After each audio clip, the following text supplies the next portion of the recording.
vedare tinokuchingamidzai zvekare kune chimwe chirongwa pano paZim Facebook Secrets and Confessions. Tadzoka zvekare nemamwe mamessages. Rekedzai tibva tapinda mumamessages edu atadzoka takakubatirai.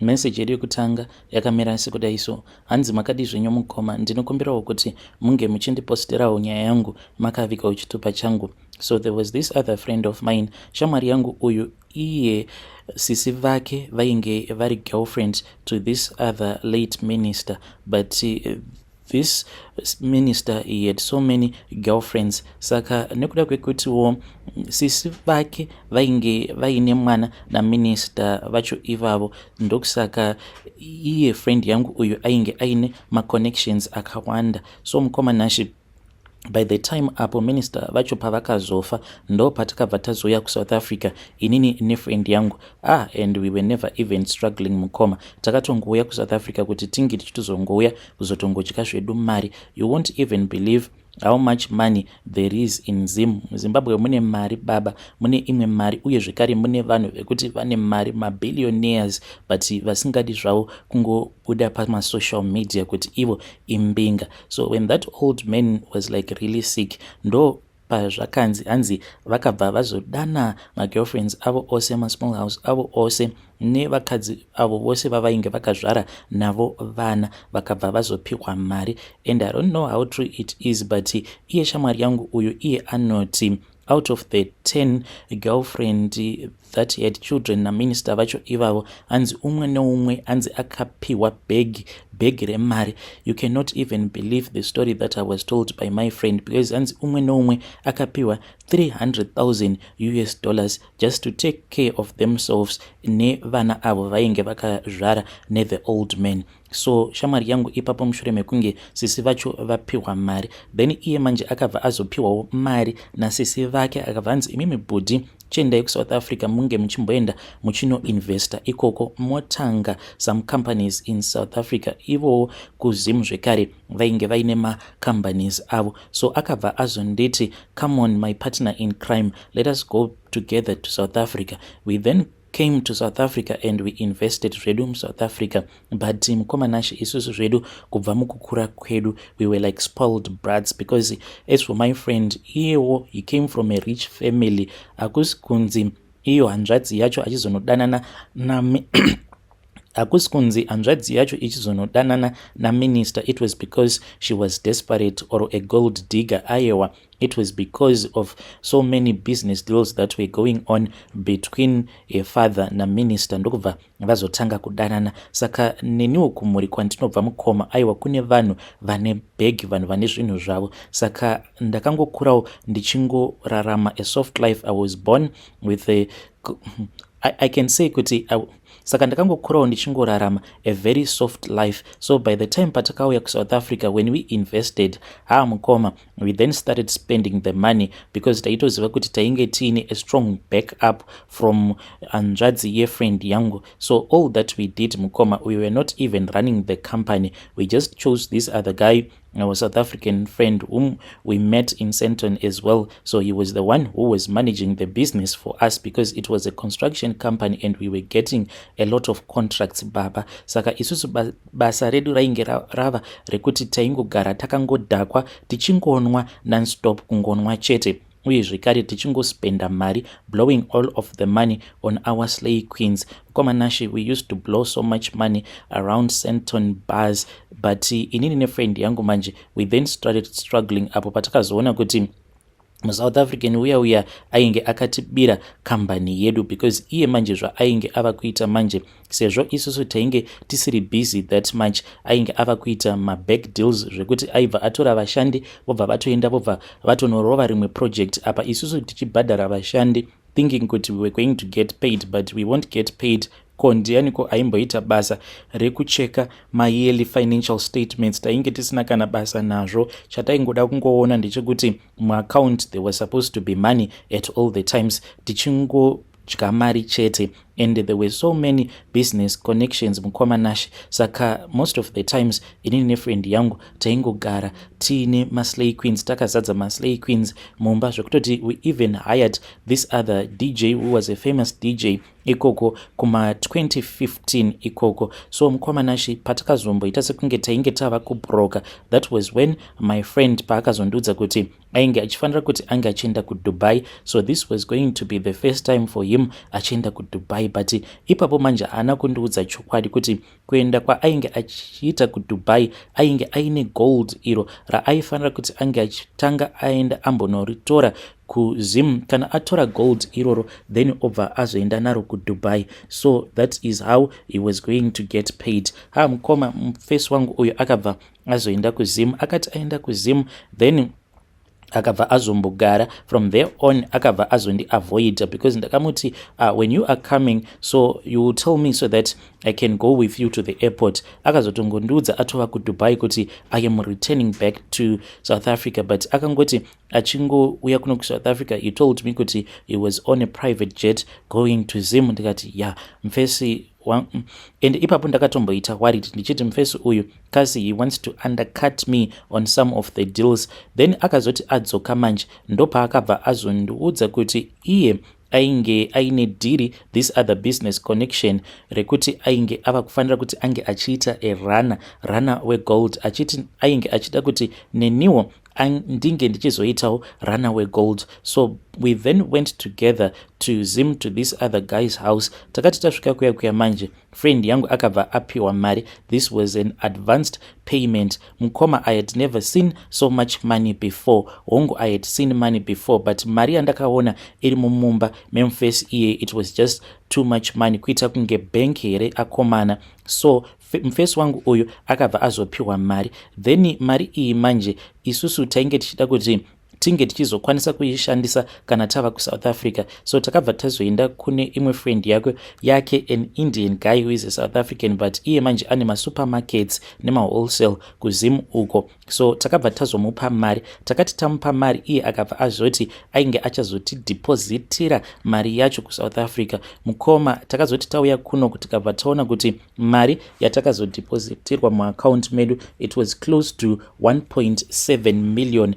We went and we blew all of that money. We did whatever that we wanted with all of that money. Mukoma nashi takazotoshamisika patakaona kutoti kozvatainge tisisina kana cent muaccount out of that 1.7 million, and we went broke again. When we went broke mukoma ndokubva tadzokera zvekare tikatanga futi kuita zvichirana tichiranira avo vanenge vaine gold ravo ravainge vachida kuti ringe richiendeswa kuDubai. Ende kana usati wakambobata mari mukupenyu kwako unokwanisa kufungidzira kuti 1.7 million rands imari, but at that time I can safely say kuti 1.7 million yainge it was nothing to us, because you can even blow it even in a day. Me and my friend Mukoma, we laughed one morning when we woke up and we saw that there was a notification from this other restaurant Musenton Imomo, and we were regular customers. Saka zvatainge takaita tainge takangovasira this other card because we did not want to pay like each and every time. So taiti kana tikaenda kuya nemaslay queens edu, then ivo manje vaibva vazongoshandisa card iroro. Saka vakazotifonera vachitiudza kuti they could not settle the bills because of insufficient funds. When my friend Mukoma Nashi paakazocheka his banking app achinovhura kudai, out of the 1.7 million yainge imborimo, takabva taona kuti mainge mangosara 3 rand, only 3 rand that was remaining out of 1.something million that we had been given. So that is the way that we used to blow our money. Even the way that we used to date maslay queens our pereka from South Africa.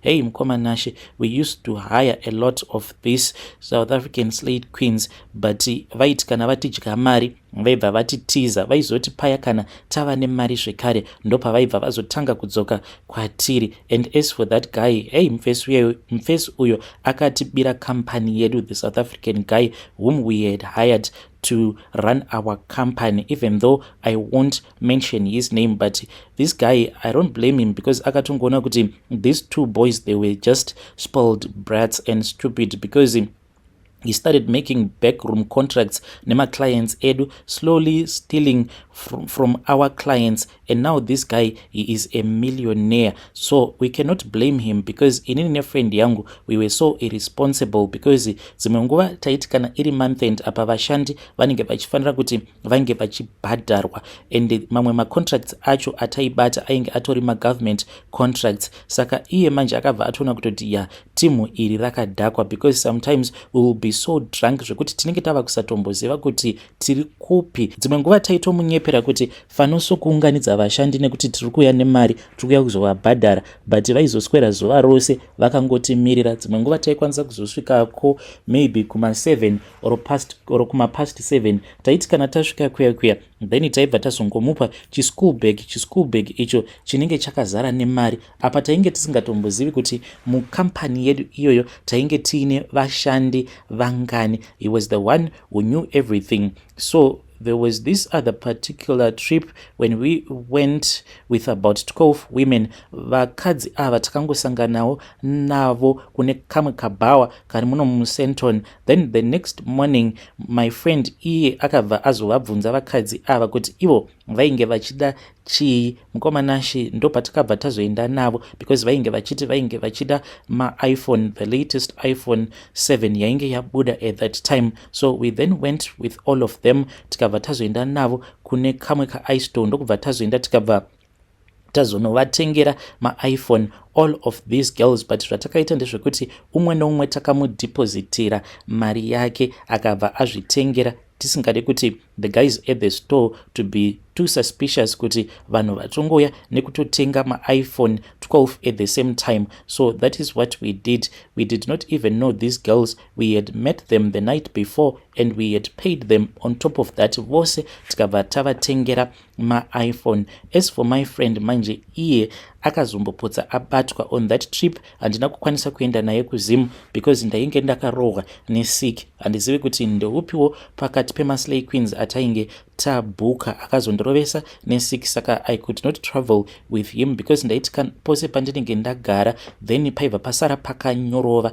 ndainge ndichingoburitsa mamwe mazimvura kusika rudzi kwangu uko. So friend yangu akati aenda kuZim, akazoti ava kudzoka manje aine goridhe riya. Saka akazoti ava paborder ndopa akazopotsa abatwa ipapo because paakangoona dzimwe movement dzaasina kunzwisisa ndopa akabva angoburuka motikari very fast. Akabva angotora chiplastic bag chiya chainge chiine gold ndokubva aenda kutoilet. Akabva anovhura munoona katengi kaikai kanenge kakazara mvura, the water that we use when we want to flush, ndokubva angoisa chiplastic bag ichocho imomo ndokubva abuda akangoramba achingotenderera ndokubva azotoona kuti kumotikari kwake kwainge kwava kutosechwa, and akabva azoenda kuya they did not find anything. Vakati vaona kuti there was nothing, iye ndokubva angodriver zvishoma akabva aita sekunge pane zvaainge achida kutenga, akabva adzoka zvikari mutoilet ndokubva azotora chiplastic cheche akabva adzokera mumotikari make and he drove back to Joburg.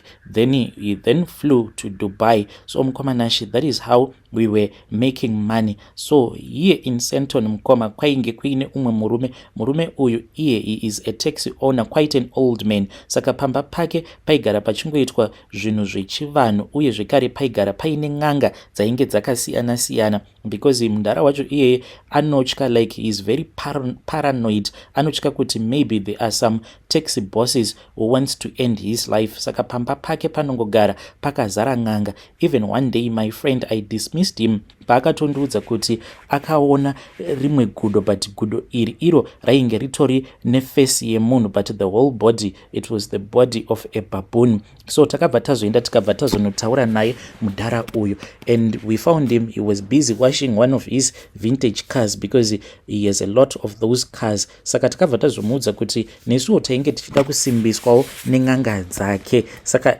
iye ainge achitoziva kuti tainge tiri marana egold. Akabva ati the next time one of his traditional healer from Mozambique paainge achazouya kuno kuSouth Africa, then he was going to call us. Saka he invited us, we went there. When we went there, that was when we were told that some of the stuff for us to be strengthened so that tisazobatwa nemapurisa kana kuzobirwa nembavha. Taitofanira kutoti tinge tichitoifambira ng'anga iyoyo tinge tichitoenda kuMozambique. Takabva tazoenda kuMozambique kuya takati tasvika kuMozambique ndopatakabva tazotorwa tikabva tazonoiswa mune kamwe kamba kainge kari kemahuswa, then tikabva tazovharirwa mukamba kaya mukoma waingoti kana wavharirwamo mukamba ikako one would even lose sense of time because there was no sunlight that would even get in there. Apa mainge muine chimwe chiutsi takangovharirwa kudaro. Then in the middle of the room painge paine rimwe zidhiramu rainge rakagadzwa pamusoro pemoto. Tikabva tazonzi tinge tichipinda mudhiramu imomo. Takapinda mukoma Nashi apa mvura yacho yainge ichiboila kudaro. Inini neshamwari yangu hatina kana kumbogara takatsva. Then takabva tazonzi tainge tatosimbiswa, tikabva tazonzi kana tazodzoka kuno kuSouth Africa taifanira kuti tinge tichizotsvaka musikana webasa, ende pose apa tainge tichingoita rent a maid. Tikabva tanzi taifanira kuti tinge tichitsvaka musikana webasa uyo ainge achazogara pamba pedu permanently for about a month or more than a month, uyo watainge tichazoshandisa pamhiko kuzadzikisa mhiko dzedu. So takabva tazotanga kutsvaka musikana webasa, but it was very hard because takanzi taifanira kuti tinge tichitsvaka musikana webasa munhu anenge achiri kuyamwisa. So me and my friend manje tainge takapiwa madzvinyu. Ndakapiwa dzvinyu rangu 1, friend yangu naiyewo ane dzvinyuwo rake raakapiwa. Saka takabva tazonzi madzvinyu awa sezvo ainge achiri madiki ainge achifanira kuti ange achizoyamwa mukaka, saka taifanira kutoti tinge tichitotsvaka mukadzi anenge achiri kuyamwisa. So nefriend yangu manje we used to hang out at this other location because we had this other friend of ours. So taiti kana toenda kuya taitongoenda uchitongodrivawo a regular normal car. Takazoti tiri kuya manje ndo patakabva tazoudza that friend of ours kuti tainge tichitsvaka maid, but maid uyu it was like we wanted to assist yet. Tikabva tati tikutsvakawo munhu anotambura, mukadzi uya wekuti maybe anenge akadhampwa nemurume kana kuti anenge achishungurudzwa nemurume but anenge aine mwana uyo anenge achiri kuyamwisa mwana. So takaita kuti tinge tichiita sekunge vanhu vainge vatoripo pakutotsvaka munhu anotambura wavainge vachida kubatsira. Then mukoma pakabva pazouya umwe mukadzi uyo ainge achinzi iye ainge achishungurudzwa nemurume wake, saka iye ainge aine mwana wake. Mwana uyu I think kuti ainge ari kuma 1 year or something, zvekutoti kana iye ainge azitomborishuwa achiti zvino ndichagona kushanda nemwana wangu because mwana wangu uyu anonetsa, adi kuti ndinge ndichimuisa pasi. But tikabva tati it was okay. So we then convinced her to stay at our house. Kana iye paakaona kuti ndo patainge tichigara akatoshamisika because she never expected because of the car that we used to drive pose pataienda kulocation ikoko, but ainge asingatozivi kutoti she had walked herself into the lion's den. Each and every night we would release our 2 lizards. Madzvinyu edu awa aibva azoenda obva atanga kuyamwa, rimwe richiyamwa zamu rekuleft, rimwe dzvinyu richiyamwa zamu rekuright, ende madzvinyu awa aimuyamwa usiku hwose zvekuti mwana aizoti kana akamuka paya achichema achitsvaka mukaka waisabuda. Kudzamara manje mukadzi uyu ava kuti kana akazama kuyamwisa mwana ropa ndo raingobuda. This happened for nearly a month. Mukadzi uyu akabva atanga kurwara achingowondoroka. So inini nefriend yangu at that time tainge tava kuendawo kumasowe, saka taitomutora tichitoenda naye kumasowe, uye zvekare tainge tichitobhadhara umwe muprofita uyu tainge tichitomupa mari, taiwanzokumupa ma5000 tichiitira kuti iye ange achizoudza mukadzi uyu achimupa zviprofita zvenhema kuti hama dzako ndo dziri kukuroya. Uyu akazoti anyanyisa kurwara, tikabva tati aifanira kuti ange achizodzokera kulocation. Remember mukoma Nashi kuti the blood of the little child was the one that was needed. Apa muprofita taingomuudza kuti aifanira kuudza hama dzemukadzi uyu kuti asafa akaenda kuchipatara. This child grew weak and hungry because there was no milk that was coming out. Unfortunately, this was about 5 days later. The child then passed away. Mukoma Nashi then mwana uyu akabva azongo apia mubedroom medu. Saka inini nefriend yangu tainge titori nesando dzedu dzatainge takatenga. Then mwana uyu takabva tazomuisa mudish, takamuisa mudishi resimbi, ndokubva tatanga kukacha tichimukacha mwana uyu. Takamukacha mukoma Nashi, then madzvinyu edu ndokubva azobuda. Sezvo madzvinyu edu awa ainge achiri madiki, iwo takati tapedza kumukacha-kacha mwana uyu kusvika angoita mazisupu, then madzvinyu edu ndopaakabva azobuda akabva azotanga kudya mwana uyu. Mukoma Nashi usiku hwacho ihwohwo nekuda kweizvo zvatainge takaita, I tell you kuti I could not even sleep. I went to the pharmacy and ndikabva ndazopiwa sleeping medication which I took for a couple of days for about 5 years. Mukoma Nashi, I think kuti nefriend yangu takazorara nevasikana vanosvika kana kuma 200, and I can say kuti kana vasikana ava if they are around 200, maybe 70 of them kwavari ikoko they might have fibroids muzvibereko zvavo, because wose watairara naye then madzvinyu edu aibva azopinda maari, because taiti kana tarasira mbeu muchibereko chemusikana uyo watinenge tarara naye madzvinyu aya aizoteverera achida kudya masperms edu. Saka aiti kana aguta adya masperms aya atinenge tasiya maari musikana uyo watinenge tarara naye, then aibva azoita tsvina. Saka musikana uyu kana kuri kunzi if she was unlucky by the time pekuti anenge ari kumaperiods, kana tsvina iyaya yemadzvinyu edu inenge yasiyiwa muchibereko make kana ikasazobuda neropa rekumaperiods, then she will be so unlucky because tsvina yaya it will attach itself muchibereko chake imomo, then it will be more like a growth that will be growing inside her womb, and then it will multiply and multiply kudzamara ava nema multiple fibroids. This is what happened Mukoma Nash. Iko zvino zvine friend yangu takazotenga zvedu imba yedu kunoko kwatiri kuDubai, but we also still have that property in Sandton. Hey vedare, ndo message iyo yandakatumidzirwa ichibva kuna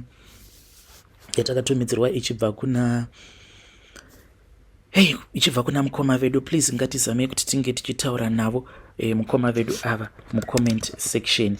Zvakangoma hazvo vedu we pakaipa.